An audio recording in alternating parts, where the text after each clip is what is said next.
Episode number 340. I mean, the bigger problems is like if you look at small businesses, right? And this is something I see across tech companies or non-tech companies. They find it really hard to talk about what problem they're solving in a very concise manner.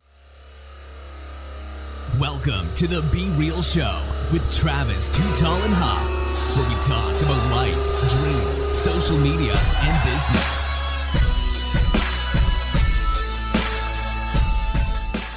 Well, hello and welcome to the Be Real Show with Travis Too Tall and Huff. Folks, you know your boy is always fired up and ready to bring you some fuego in your day, life, weeks, whenever you're listening to the show today.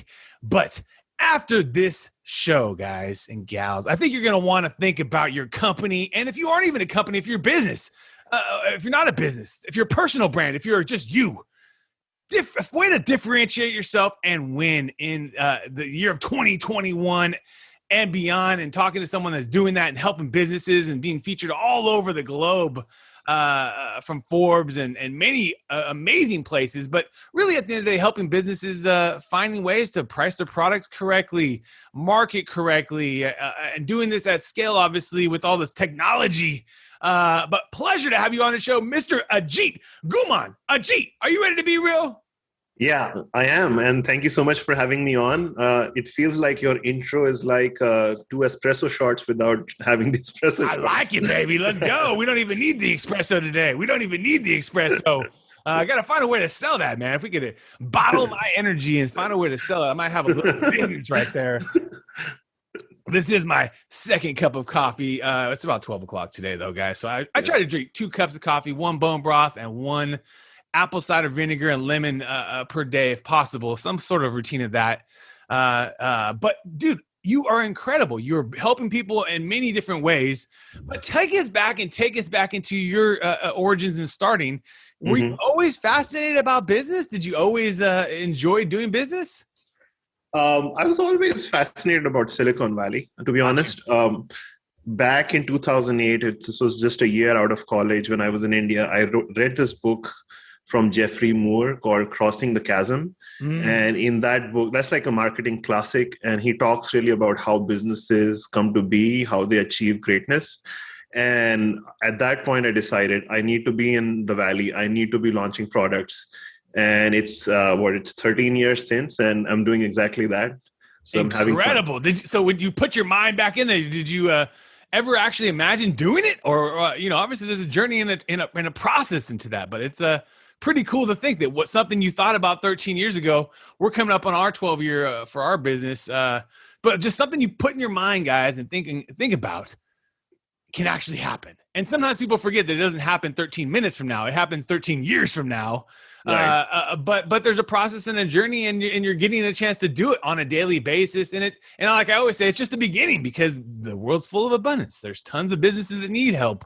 Totally. And so right now, then, speeding up 13 years, what are you kind of doing? What are the things that you're doing to help businesses, and kind of talk about your roles and Yeah, for sure.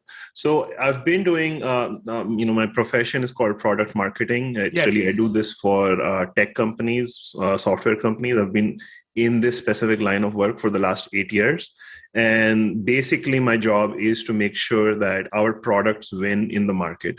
That goes from awareness to competing with competition, training sales, making sure we get growth, but making sure that for whichever company I'm working at, their products, the customers know why their products are better than competition. So that's the business of product marketing.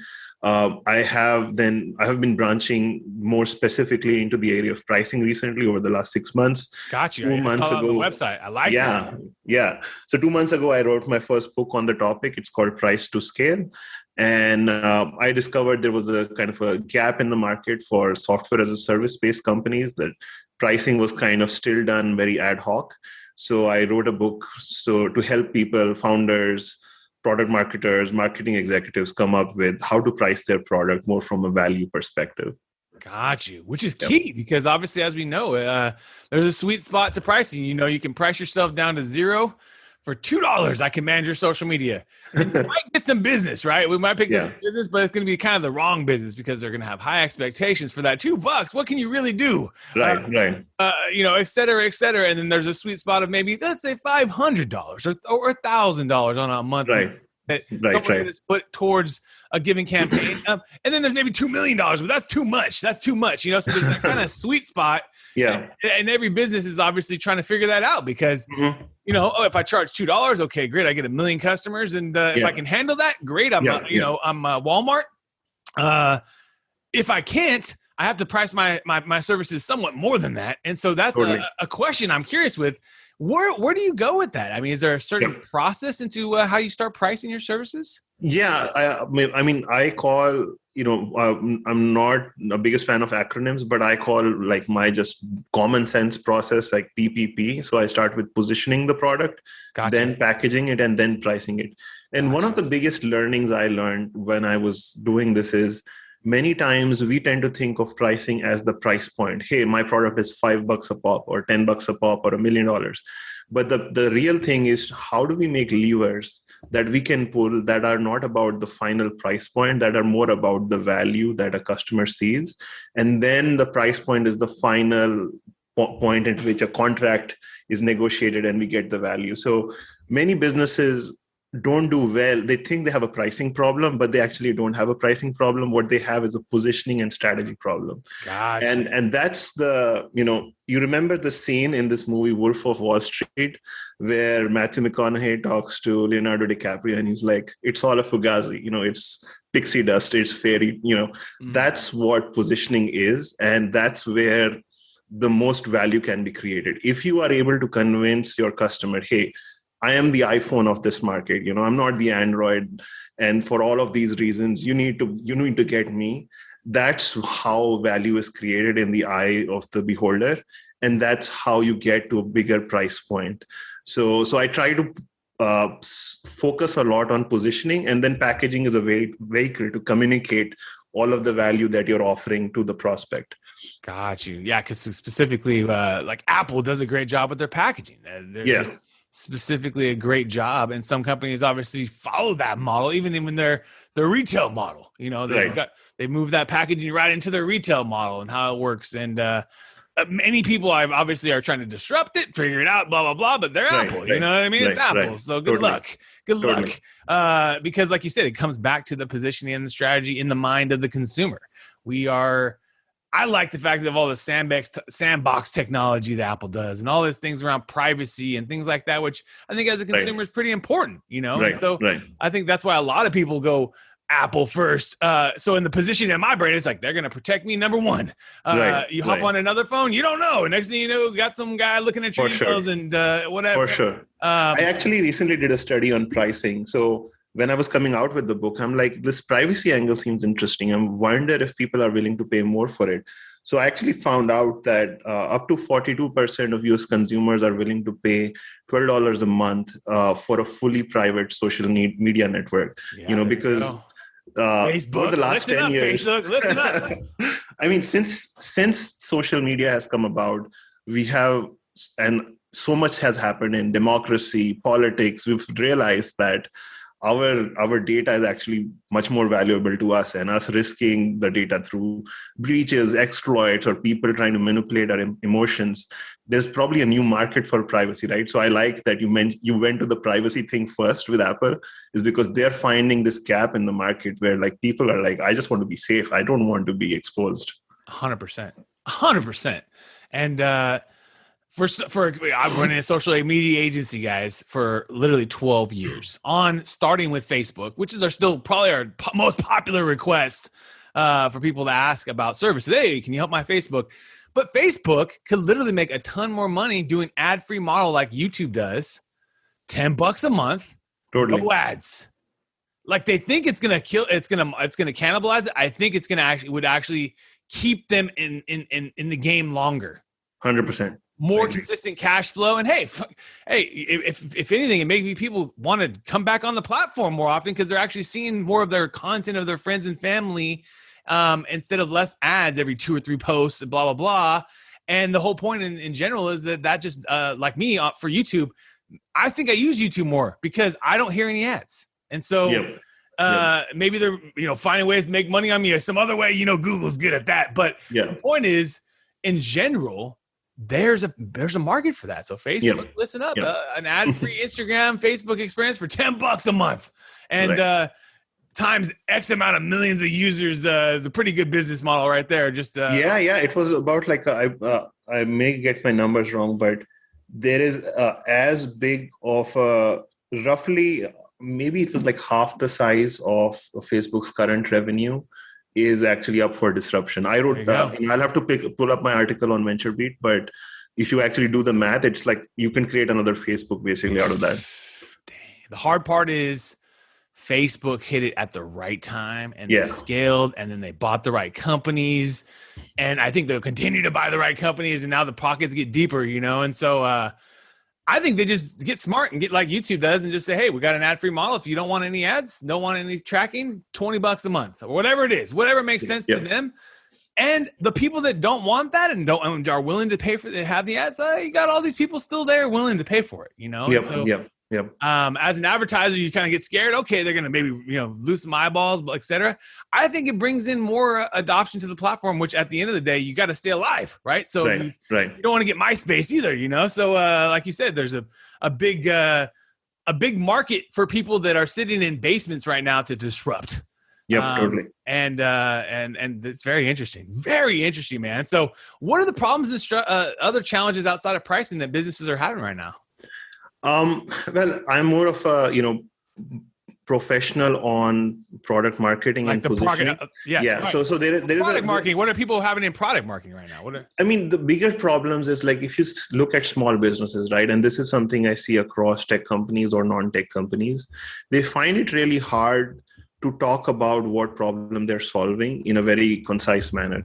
So you think about your software companies and a Chinese restaurant are very similar in some fashions, like early startup companies, because you'll go to the restaurant and they'll give you like this 6-page menu, right? And the 6-page menu has like 200 items on each page. I'm like, can you really create like 1,200 or whatever, like thousands of dishes for me in this one Chinese restaurant? Right. And so this is the problem software companies face as well, because most of us are very feature out. We are engineers build the product and we say, well, here is widget 1, widget 2, which ones do you want? And customers like, I don't know. Well, you tell me. Same thing. I was like looking for, I'm trying to buy a car and I was on BMW's website. They literally have 400 features on their product page.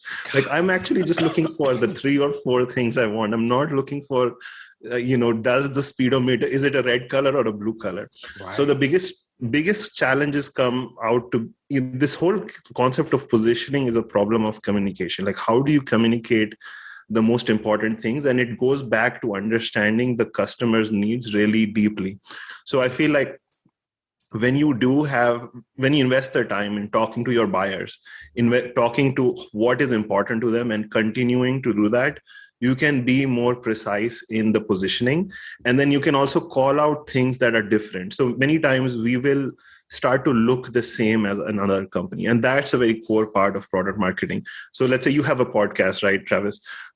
Your podcast has a differentiator compared to other podcasts. There is a reason why people come to you. But that, the Be Real concept, it shows in your voice, it shows in your whole brand. But many people fail to grasp that. They say, well, I'm adding value to the customer, so I'm doing well. And so they have to move from the adding value to here is why you come to me, and here is why I am the one person you need to come to. The other thing that's happening right now, that's why that makes it so much more important, is in this internet almost 3.0 era, right? You don't have like 4 businesses on a street are not going to do well. One business is going to do well. So all across all categories, one business or 2 business does well in a category and others just don't. Their margins are bad. And these 2 companies become blockbusters. This is a trend across every industry that's happening in today's world. Yeah. So that's why it's so important to differentiate and say, when you want this service, I'm the one you want. And I am the number one in this. So just establishing that in the market is so important today. And going along with that show, be real with who you are in every part of aspect of your life. There's only one of you. You got one fingerprint. That's the identity of you, the founder, the person that's, if you haven't started a business and you're just marketing out there and you're just talking to people and things like that, it's the same idea. Even if you're selling this water bottle, you have your own story about how you came across this water bottle company and why you love working for them and how your stories of your customers and exactly why people love this thing. And so I think that's the most important thing that people really forget is that don't overcomplicate it. Just start talking about what's happening. What are you doing? And then lean into your, your character, I would say. Right. Your strengths. We all have weaknesses, but you can lean in to your strengths and then and work at it. And we're so gun shy about talking about this. I think as a regular business, you might be more inclined to talk about your story. But I'll tell you, there's a real problem in like these B2B tech companies. They just don't want to talk about their story. Some of the founders are shy. Right. They're just like, I don't want to be opinionated. I don't want to be edgy. But you just got to put yourself out there more because people nowadays, you can create so much content. And if people think it's authentic, suddenly you don't have to do all this complicated Google ads, Facebook ads. People just start coming to you. So it's an underappreciated opportunity out there right now, still, given even after all the content creation. Right. Especially if you're having success, guys. Yeah. Especially if you're having success. We need to start talking about what happened, how this thing happened. What was this light bulb moment? And it brings more authenticity to the story and then also attracts more customers that are, coming in to know about the story, to talk about, for instance, real time being in business for 12 years. We're not in business for 1 year. We've been in for 12 years. We've gone through multiple now recessions, depressions, whatever you want to call them, craziness, and we're still here. And that's the kind of the consistency I will say with my little story that I have. And that when I'm talking to a customer and you say that 12 years, we started, and just basically built the business from scratch, they appreciate that because they know that you didn't just come in with a hot check or someone, just venture capital funding or whatever. And they draw into the story. And then now, obviously, even with my Be Real show, it's the same idea. We started as social media, but now we're talking to my man Ajit. We're going to be talking to JB the Wizard next. The point will be is that it's evolved much more outside of even my space, guys and gals, and even to more people, just humans that are doing business, entrepreneurship, marketing, but much more even outside of social media than I ever imagined when I started it, 8 years ago, back with the hopes of just talking to my social media buddies and kind of getting things going. And that's what you have to do. You have to be willing to pivot when people are willing to bring bigger guests onto you that are not just social media focused. Say yes and evolve the shows, And so that's the big thing I think I would take away. And most importantly, right now, just is constantly learning too, right? Because there's always new things on the horizon, right, Ajit? Yeah, exactly. Actually, one of the key light bulb moments, even for me, about I always would fixate very logically. Well, I'm better at this, but I'm not better at that. So I can't say that, or I'm not actually that better. So one of my light bulb moments was when I saw this TV show, The Mad Men. Actually, it's first, I think the first episode. And in this, I think the guy's name is Don Draper, and these clients come to him. There's a cigarette brand, and pardon all the politics with all cigarette, and I don't smoke, but I liked it as a marketing example where these guys were almost going to walk out, and he's like, it's toasted. They're like, oh, tell us more about it. It's like, it's about freedom. It's about the wind in your hair as you have the top down in your car. Yeah. This is what your customers want. And then they're like, well, everybody else is toasted too. And he's like, it doesn't matter. It doesn't matter if everybody else does the same thing, but they're not talking about it. And you are. So that's the one, it's the one episode. I'm like, that's the light bulb. Like most other people are not talking about it. Even if, you don't even have to be that different. You just have to talk about it. Love that. So just be free to talk and not be scared, to tell a story, not be afraid to embrace those moments if you get them. But now, my man, we're about to take you into our top 10. Are you ready? Okay. Sounds good. Let's go. Apple or Android? Apple. Mostly because of privacy. Privacy too, baby. That's what I'm saying. Netflix or YouTube? YouTube, because of the power of individual content creators. Ooh, nice. I like that. Instagram or Facebook? Instagram, same reason, and it's also going to be more of the future of retail. Oh, heck yeah. With the shopping abilities and the ads in general, man. It's just incredible. Chicken or steak if you're thinking about meals? Steak. Steak. I like it. Laptop or smartphone? Laptop. Laptop. Spotify or Pandora? Spotify. I think Spotify is going to do a lot more in terms of creating and competition to these content hubs. Oh, yeah. You can absolutely see them being a competitor to YouTube directly with the Joe Rogan podcast. So, I love that move. That was a very, very good move on their part. Smart. Daniel Ek. Great guy. Smart entrepreneur. Movies or video games? That's a tough one. I would still say movies. Nice. Just more inspiring, and at least for me, video games are just a rabbit hole. It can go down the rabbit hole. Yes, that's the thing. You get competitive. I want to be on this thing. I want to beat this guy. I want to do this. Some 13-year-old kids kicking your butt. Oh my god! You're like, wow, no, you can do it, man. No, the biggest thing is you got to do whatever you like, right? So, for people, that's the fun thing about life is that video games some enjoyment, and the key thing is just knowing how many limitations you got with them, right? Like reading books or listening to books if you're thinking about getting enlightened. Listening to books just because I'm lazy. It's too convenient too with the 1.5 or 2x speed on Audible and just the ability to go places with it. Stocks or real estate if you're thinking about diversifying the investments. I'm looking into real estate now. Nice. I've been traditionally on stocks, but just beginning to explore real estate investments. Hey, from people that I know that are in real estate, just keep researching. Right. Don't put too much money to work right yet because there's still a lot of things going on with these evictions and all sorts of stuff. I've been seeing it from my buddies that do a ton of real estate. Yeah. And they're even seeing it now. People that are in the business getting rid of their properties because they don't want to have to evict families. So there's a big kind of transition with people that are investors. They got properties, but they don't want to evict these people, but they just want to get out. And then a new investor comes in and he's going to have to be the bad guy, right? He's going to have to come in and say, hey, we can't be doing free rent here, guys. Right. Road. And a tough situation. It's a sad situation, unfortunately, but there's an investor that's willing to come into that situation and buy it at a value, maybe discount, et cetera, because he's alleviating the problem, right? Right. The other investor doesn't want to kick these people out. You know, it's very interesting. I found out about it yesterday. I didn't even think about that. Oceans or lakes, if you're thinking about a vacation? Oceans. Let's go, baby. What ocean do you want to go on right now? We're taking a trip out to SFO or Berkeley, and we're out of here. I'd like to actually go to Miami again. Hell yeah. Been cooped up. I like the warm ocean, the warm Atlantic in Miami.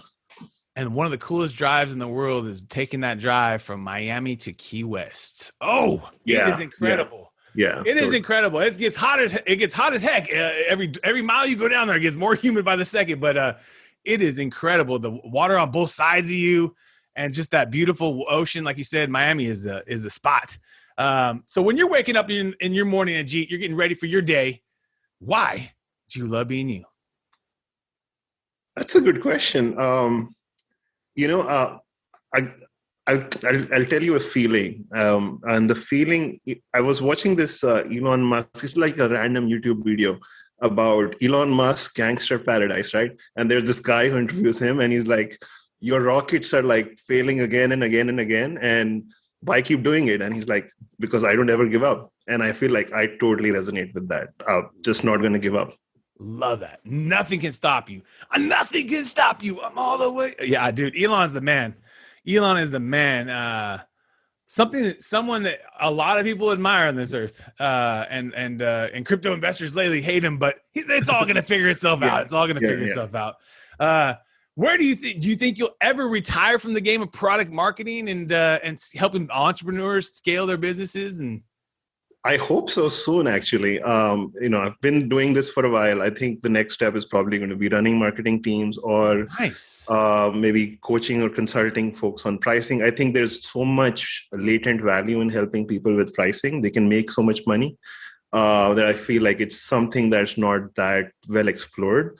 So I'm just looking to explore that maybe a little bit more on entrepreneurship. So next 2 years are going to be interesting as I try to make that shift. You can do it, brother. Yeah. You can do it. And in the meantime, you can do both, right? I mean, you bootstrap. Totally. That's exactly. Yeah, exactly. Working at it. And then at some point you make that move when the timing is right for you, but dude, the world is full of abundance and your knowledge is not only incredible, but the presence is real. And the point is that, like you said, that might be a huge impact. Helping businesses figure out ways to price their products better, services better it could be an incredible service to the world if you really think about it. Even from the Chinese restaurant to the sophisticated technology and everywhere in between, you have a lot of maybe missing money on the table that you're leaving out. Exactly. And or you're not getting that business, in general. So you're missing out if you don't get the sale, right? So if they drive down the street to the next Chinese restaurant, or they go to the next app, or et cetera, you miss out 100% on that sale. So it's very interesting what you're talking about, positioning with the strategy, the packaging, and the pricing, guys. Do you have a strategy on how you start your day? Do you have a routine on your days? My routine actually is more in the evenings, but I start, I just start with a coffee, but in the evenings, I try to, get my workout in. Gotcha. I try to eat keto. I just feel like I can think better when I'm on keto, and then just make sure I sleep on time. If I don't sleep on time, that just messes everything up. Absolutely. Yeah. Sleep is so important. Do you have a favorite app or a tool that you like using right now? That's a good question. Not really. I mean, nothing really specific comes to mind at the moment. Is there anything that any skills or anything you're trying to master right now? Anything trying to get better at, or trying to learn? Push the knowledge gap? I am actually. So I totally missed the boat on everything cryptocurrency. So I am trying to learn, the basics of that a little bit more, just from a long-term perspective. Huge. And actually, the other thing that I'm just a voracious learner.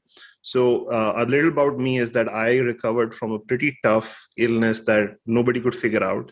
And generally, people say like things like homeopathy is not real science, but that's what fixed me. So that has fascinated me. What is this thing? Because I'm on this medicine, it keeps me alive. Wow. And so I just like to research. So I'm reading like 100-year-old books and like figuring out how does this thing work? Because the science, like some things in life, the science is not clear.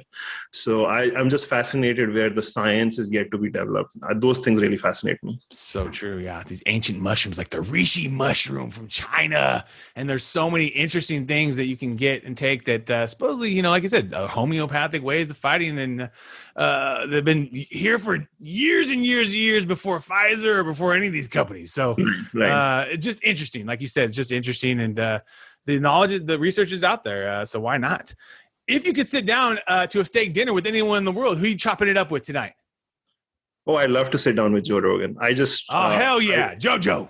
He's just like amazing, right? Like fucking incredible. Think about a guy who's so open-minded, who can have such a intelligent conversation and compile so many different areas of information, doesn't react, doesn't get provoked. Right.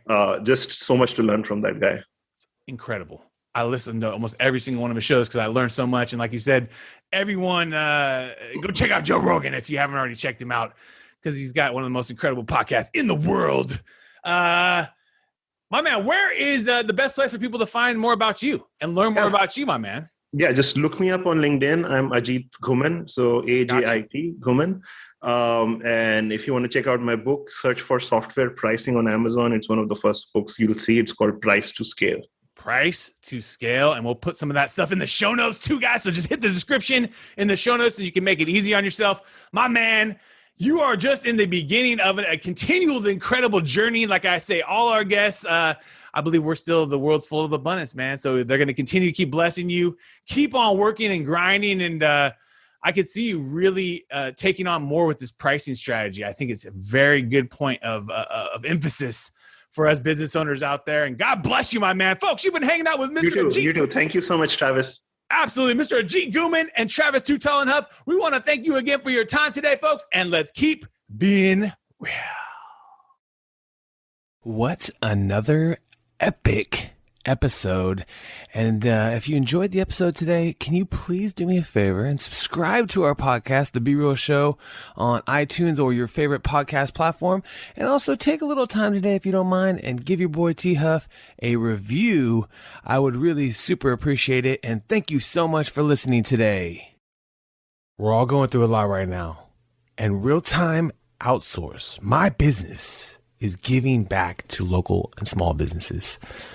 Through our social media services and campaigns, we are actually helping small businesses get more exposure during these times, and also when we get through these times. At the end of the day, we don't know how long this is all going to last, but most importantly, you got to think about your business right now and take it seriously. So come check us out at realtimeoutsource.com, and we would love for you to qualify and get the process started where we can take a look at your business and see if we can qualify you for some of our services at little to no costs for most of the businesses. And some businesses, you're going to have to pay, but that's just part of life, right? But most importantly is that I think this is the time, folks, that you can actually help thrive in your business. And so I would love to help you personally with our team. We're all going through a tough time right now. So take advantage of us. realtimeoutsource.com. Check us out. And we would love to do some business with you and help you with your social and digital media in 2020 and beyond.